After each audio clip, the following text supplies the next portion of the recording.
are 8 key positions of a real estate agent. You can argue with it if you like, but I don't think you will be able to. So there are 2 dollar productive positions. This is your listing specialist, this is your buyer specialist, right? Mm-hmm. Who does that in your business, Maria? Me. Okay. Who does that in your business, Laura? Does my... Who's your listing specialist? Oh, me. Who's your buyer specialist? Apparently me. Yeah, well, that's the point. Maria, you're a little newer, a little more green, and I'm not trying to single you out than Laura is. But yet you both have to do that, right? So that's the point. But you also have other positions. So now, Laura, answer me this, and I don't mean to single you out, but who's your team leader? Me. Right? But who's your listing coordinator? Well, I list it, but then once I list it, I hand it to Laura and she puts it in. So you have a listing coordinator? Yeah. Okay. Closing coordinator? Jeannie. That's your TC? It's my transaction coordinator, yeah. Marketing coordinator? Lori. Administrative assistant? Lori. And runner? Well, I had somebody, but... Lori. No, No, she does it. this week I've had her do it, but I've had to redo her roles again because I can't seem to keep somebody in that. You know. I'm asking you because I know you have Yeah. other people to handle some of that Yeah, stuff. I do, yeah. That's the point. But Mike, do you? Yes. Who's your runner? I'm already in the moment, so Don't say me. I Don't say own me. this list, so in my mind, I'm already here. These things are already taken care of. So yes, I have all those things in place. Okay, I'm not calling on you Thank you. anymore. Who's your runner? I'm a visionary. This is all taken care of. Who's your runner? You'll see. It doesn't make You'll sense. see. You'll Okay. see. You'll see. I'll have a You'll top see. So, Mike, in your head you are, myself a little but in reality, remember thinking, right? So I'm already there. in your head you are, but in reality you are only 8 hires away from being completely leveraged. In this current time and space. That's awesome. Do you own a business or a job? Okay, so answer these by yourself on your own paper. How many of the key positions do you currently hold? Not in your head, Mike. How many do I? Currently hold. How many of those things are you doing? I have 1.5. From what everybody else can see, it's me. Okay. Then the next question is how many of those are being neglected? And be honest.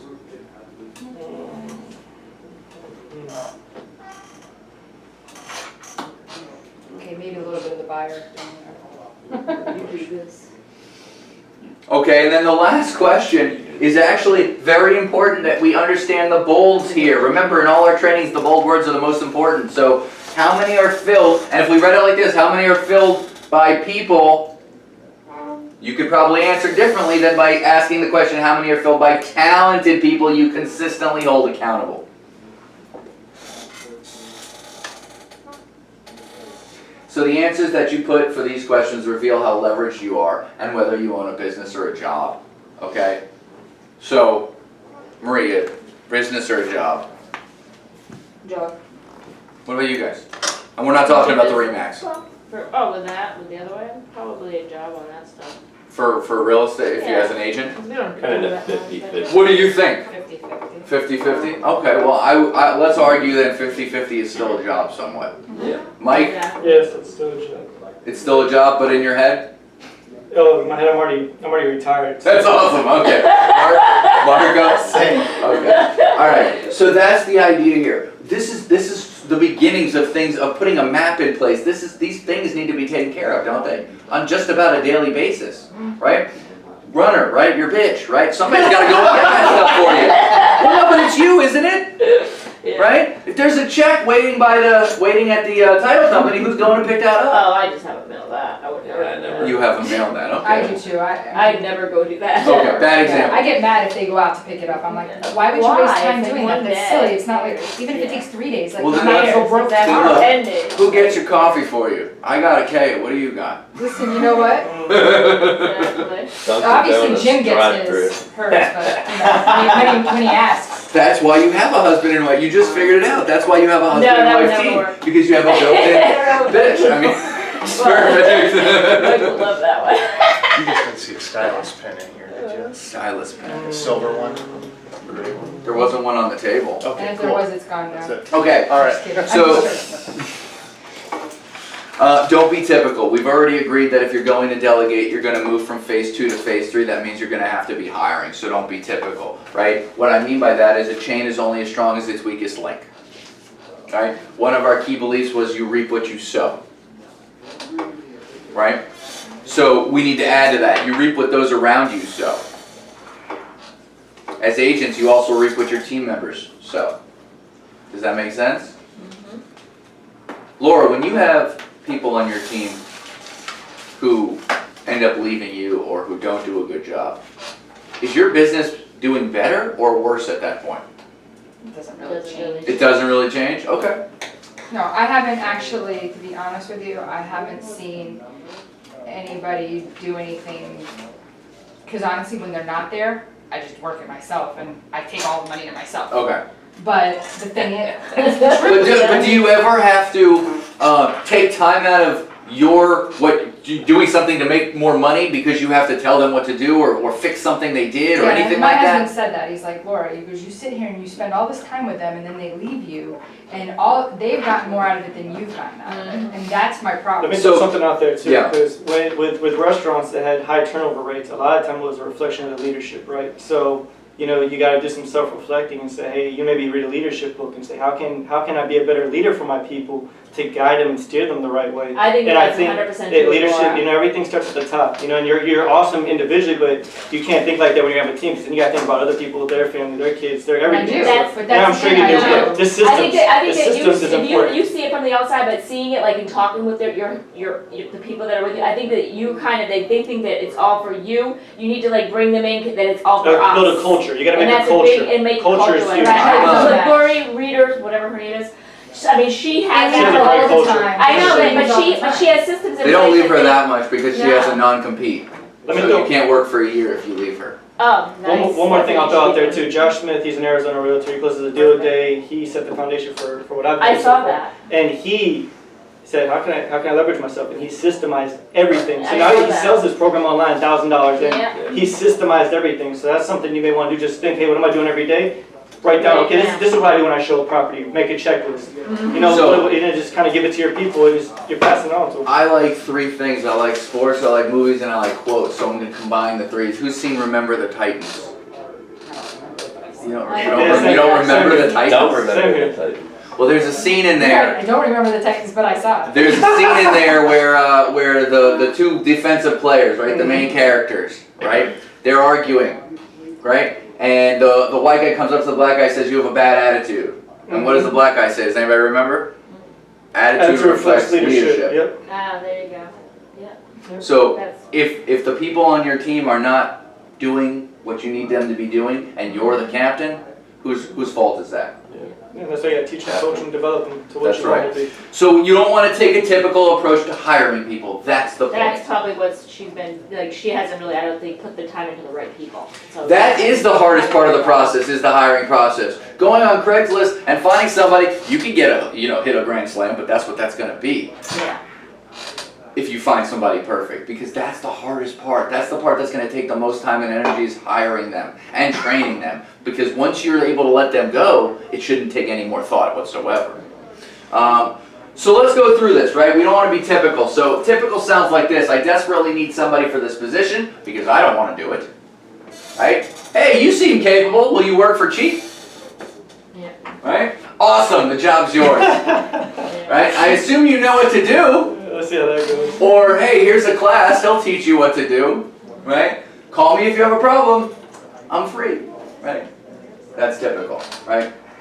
The 5 biggest mistakes agents make when adding staff is they hire too soon. But every day I walk by one of them, I say, hey, is there anything that you need from me? Do you have any questions? Is Do there you think anything they you know need what the from answer me?" to that question is sometimes? Sometimes they don't even know. Right. Yeah, you said they don't know what They don't know what they don't know. Right. And if they're not selling, there's obviously. And I don't want to make you mad at me or show you I don't know what I don't know, so I'm just going to be like, no, I'm good. Yeah. Because then they're taking. But I even said that if you don't ask me, then I don't know, and I Oh, don't know how I to help believe you. that. It's just, it's a miscommunication in the moment actually because of a Made misstep. myself change to be that way because I thought that that was the right thing to do, because if you don't ask, then they don't tell you, even though I say, if you don't tell me, I don't know. You're right about And that. since And that's they a feel that right, I'm so busy, I take the minute out to say, and if I'm getting ready to leave again, I go, okay, well, let's set up a time so we can meet.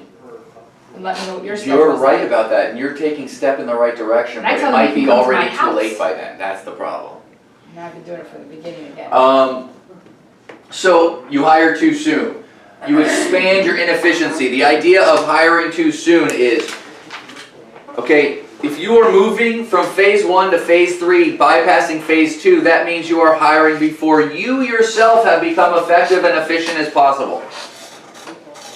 You might be inefficient still, and you hire people to cure your inefficiency. When you do that, all you are doing is expanding on your inefficiencies. You are doubling your inefficiencies. Okay? I don't care how organized a person is as an administrative assistant. They cannot cure your unorganization because they don't know how you do shit.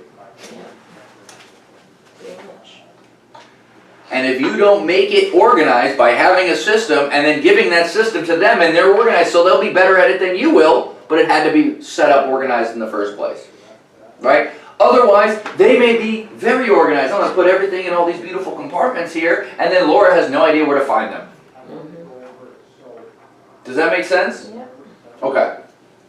Hire the wrong person, right? You have no plan or system because you didn't have a plan or system to hire them. We're giving you that system. So just going back real quick, so Yeah. you're saying that as you delegate to try to leverage yourself, one thing you can't delegate is setting up systems. You need to be intimately familiar with them, then delegate them and have your team follow it, but not go, okay, you're my assistant, come up with a filing system or whatever it is. Correct. Okay, that's interesting. You provide little to no staff development. That one's pretty much common sense, right? You're not developing your staff. You're not training your staff. You expect them to know the skills. You abdicate position immediately after filling. Okay, this means you let them hit the ground running. We've all heard that term. Comes from somewhere, right? How many real estate agents, let's put it this way, you're a brokerage. How many real estate agents hit the ground running successfully? Almost none. Almost none. Unless your father is like the agent in a city and you know. But those people didn't have to hit the ground running because they probably had background. That's true. So, how many people can really be successful hitting the ground running? It's very difficult, right? So the right needs to be earned, right? You can't leave their life until they've earned the right to go and do things by themselves. Refuse to create a team environment. Okay, this may be the biggest one. Refusing to move from the attitude of me to the attitude of we. Most agents hire saying, I need your help in helping me achieve my goals. But when an agent starts to leverage themselves, starts to delegate, starts to build a team, it should no longer be about the agent's goals. It should now be about the team's goals. And the team is everyone involved. The environment has to support everyone's goals. If I'm the only person getting my needs met, then my people will not stay with me for very long. That's why there can be a lot of turnover. It's a waste of time. Does that make sense? Yeah. It has to be we. In the end, we all make more money, so we're all happy. But it's got to be a we. Okay. Go to the next page. When to hire. Okay? When should I hire help? Well, this is going to be a big one for everyone here because this is where you make your decision. This is what's going to help you figure out, am I ready to hire? Okay? So, you should hire only when, one, you are passionate about progressing your career. Are you? Mike, are you? So that's a chat. No, I know. I'm asking you facetiously. Marco, you passionate about progressing your career? Laura? Hell yeah! All right. Guys? Yes. Yeah, everybody is, okay? But that's just one. There's four. Okay, so two, you are effective and efficient as you can be with the hours you've allotted to your career. Vital stuff is keeping you from dollar productive activities. This means vital stuff is getting in the way of other more important things. Do you understand what that means? We're forgetting completely about non-vital activities. Marketing is not vital. So if marketing is wasting your time, you're not there yet. What is that? Phone. I thought it was That is only rivaled by Peter. Peter has two rings, and I don't know which is for which, but one is a train, and the other one is literally like the sound they make when they're gonna bomb you back in like the 60s. Mine's a Roomba. It's ridiculous. Like it goes off and we almost hit the deck. It's crazy. Anyway, so this is, are you effective and efficient as you can be? And if you aren't sure, you should be coming to reaching your potential because that will let you know. Okay, your day is filled with only vital activities. There are no irrelevant, there are no relevant activities. Anybody remember for a bonus point and a chocolate what we do with relevant activities? It's a D word. Delegate. Delegate, there you go. Come to me later for your chocolate. Chocolate. Wasn't prepared, I don't have it on me. Okay, so we're not even talking about that. We delegate. We're already delegating the stuff that's not vital, and all we're doing is the vital stuff. So 3, you have mastered the art of proactively generating leads. You are a proven and proactive lead generator. Right, we know what that means. Maria, I'm ready. is that you, Maria? Are you a proactive lead generator? Probably not yet. Right, what about you guys? Me?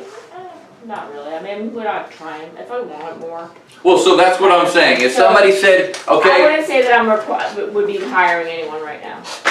I'm not there right now. Like, I'm not in the mood. so what about you, Mike? That's a really good question for you and Marco, actually. So what I'm saying here is, if you started from scratch right now, and I said, all right, Marco, you got to go out and generate some leads. How good are you at doing that?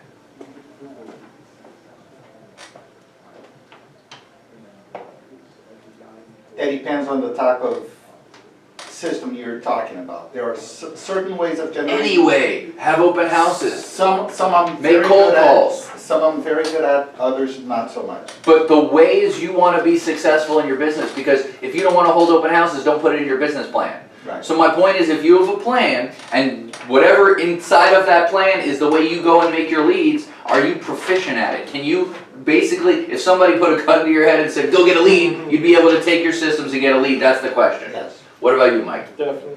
Okay, good. Because you gotta be, right? Because that's gonna be what you're gonna be handling. Okay? And then 4 is you have developed duplicable systems that can be delegated. Your results are by design, not by accident. And this is the big one. I'm writing stuff down as I go first year. Good.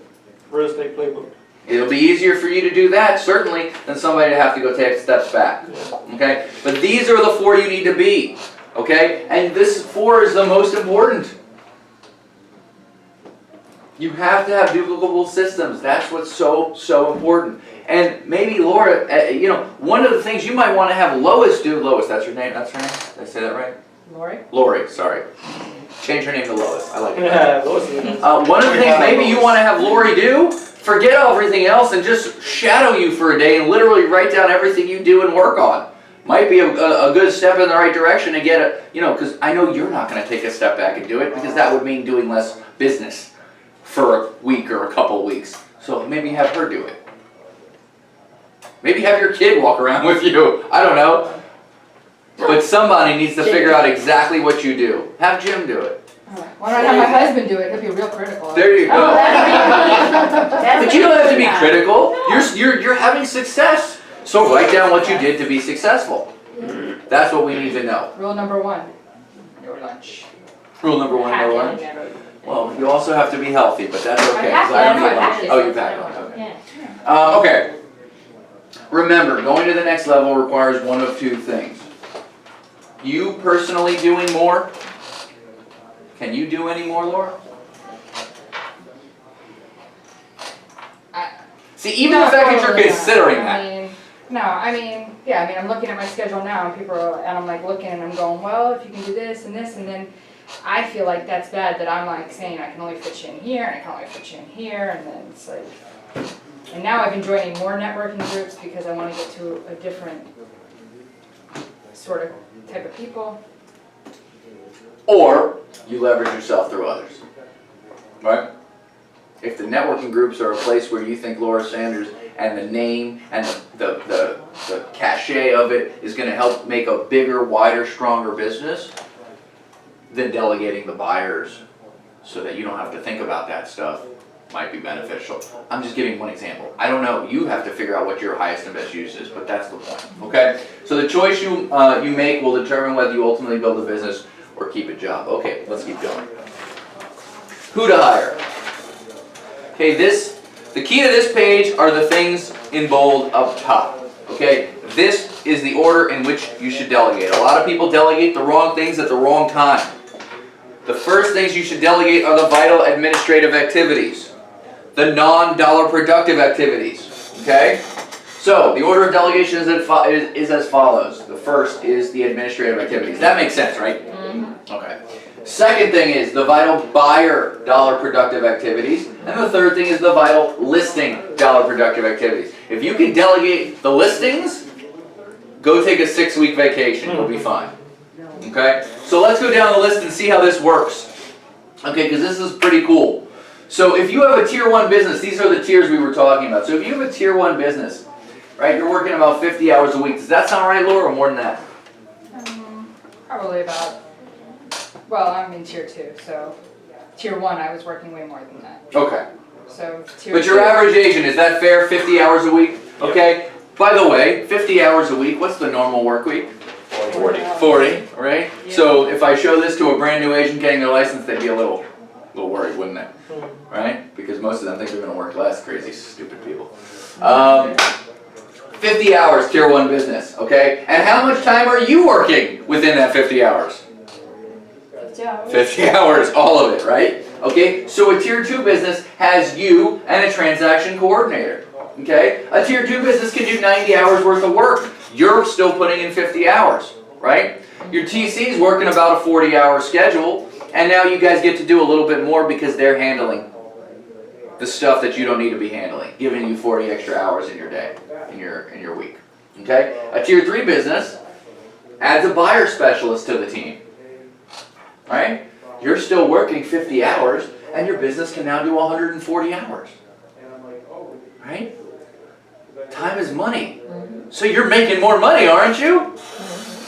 So tier 4. Now let's add a closing coordinator, a listing coordinator, and a runner to the team. Right? By the way, that doesn't have to be more than one person. That can be one person. You're still working 50 hours. 2 to 250, okay? And let's keep going down. Let's jump a little bit down to tier 6 business. Let's look at that. We have you, listing specialist, and a buyer specialist. Now, how much time do you have to work? 30 hours. See how that went down? Right? You're making more money, 280 to 430 hours worth of work, but you're actually putting in less time. Tier 7 business, you're only working 5 hours.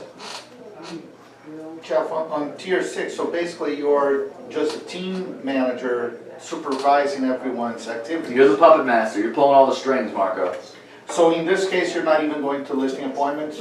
Or not? So no, in this case, in a tier 6 business, you're showing up at people's doorsteps, getting them to sign on the dotted line. That's pretty much all you're doing.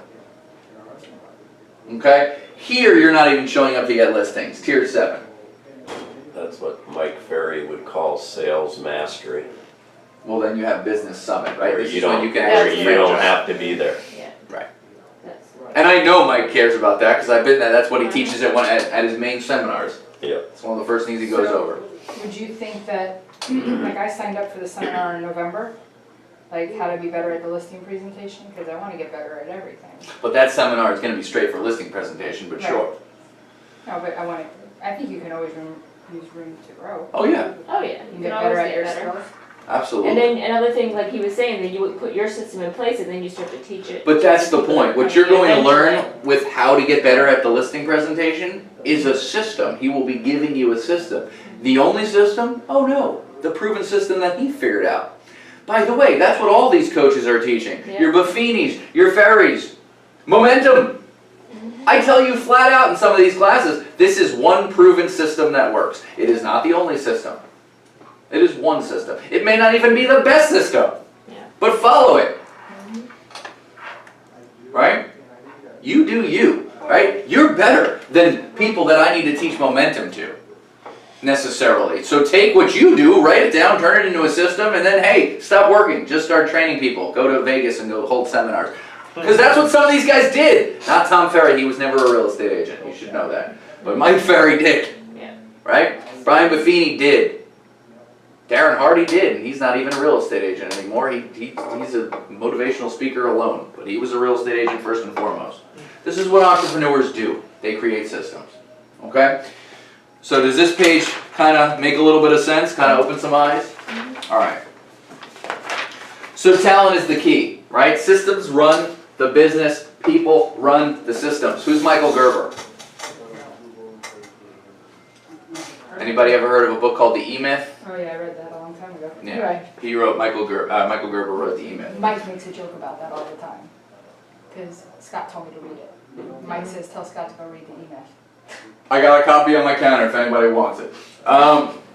So talent is the key. You're interested in filling each staff position with a highly qualified and motivated professional seeking a long-term career partnership. Not an underqualified and unmotivated employee seeking a weekly paycheck. Does that sound a little different? Yes. Right? So let's talk about that for a second, because the truth is, okay, and it's not easy to find. If talent was easy to find, we'd all have talented people working for us. It's not. But why is somebody going to want to work for us if we can't show them the benefit of it? Right? There's got to be some higher purpose there than just making money, because what we teach you in real estate perspective is that just making money isn't enough for anybody. Right? Recognition goes a long way.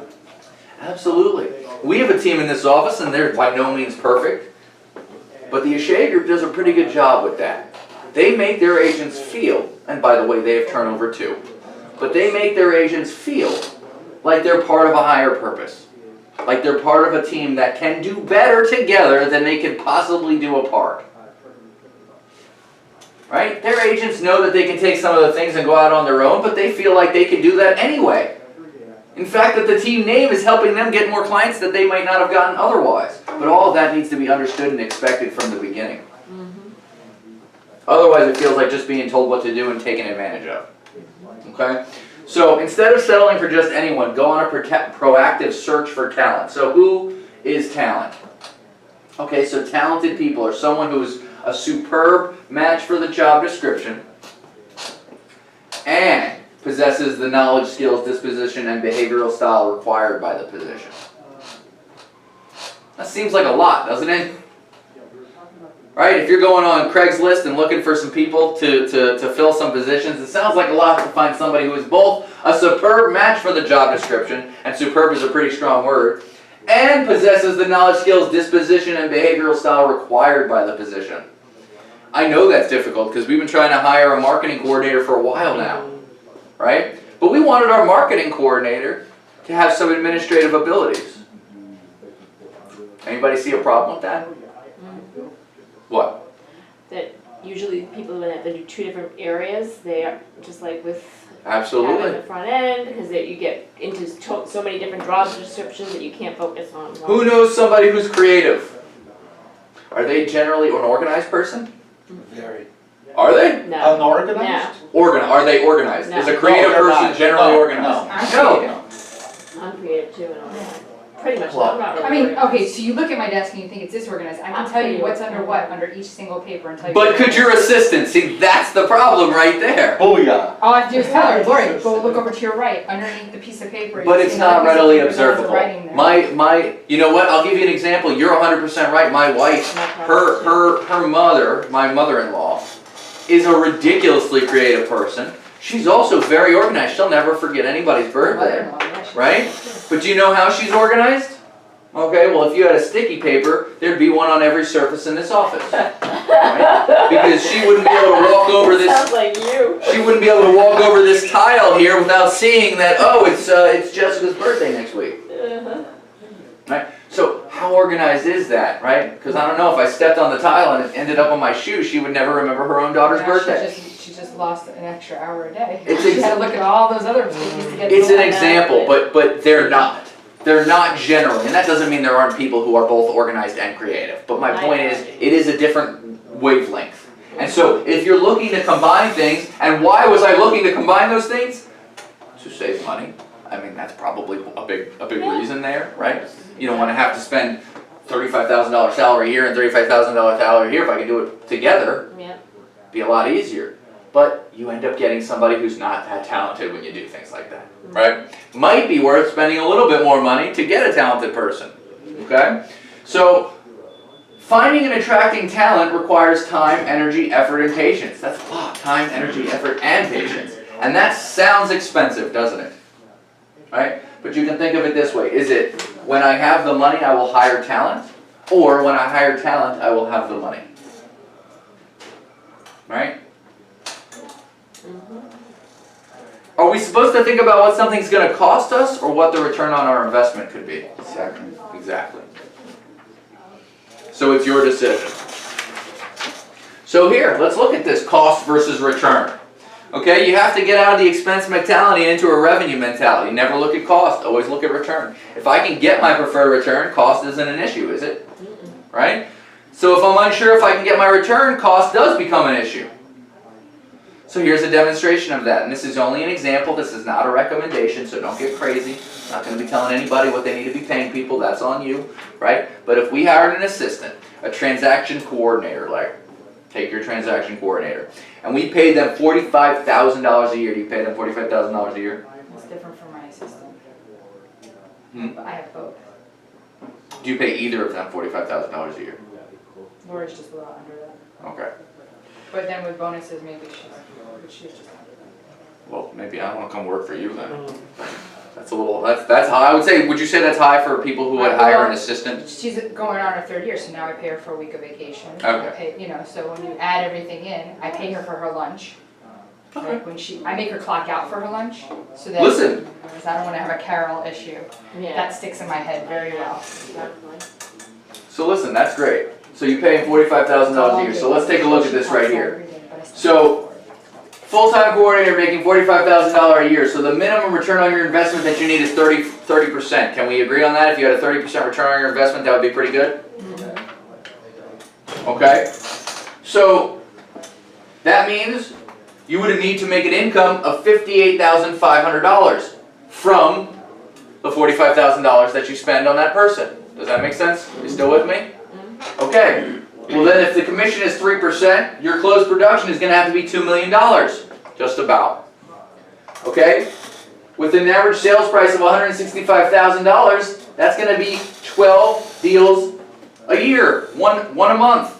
So here's the question you need to ask yourself. If I hire somebody at $45,000, can I expect to make one more deal every month? Because if you do, it's completely worth it. That's a 30% return on your investment right there. Now I would argue that if you hire the right person, you can get more than that. I think if you hire the right person and you have your own business set up correctly to make best use of that person, then you're probably going to... You're 100%, but that we already assume that, Marco, at this point. If we've gotten this far, the assumption is that you've already set up your business like that. Okay. Okay? But you're right. Okay, so the question is, can you generate one transaction per month beyond what you're currently doing by delegating your administrative activities? Right? And if the answer is yes, you just made 30% of your investment. And if the answer is no, then don't hire.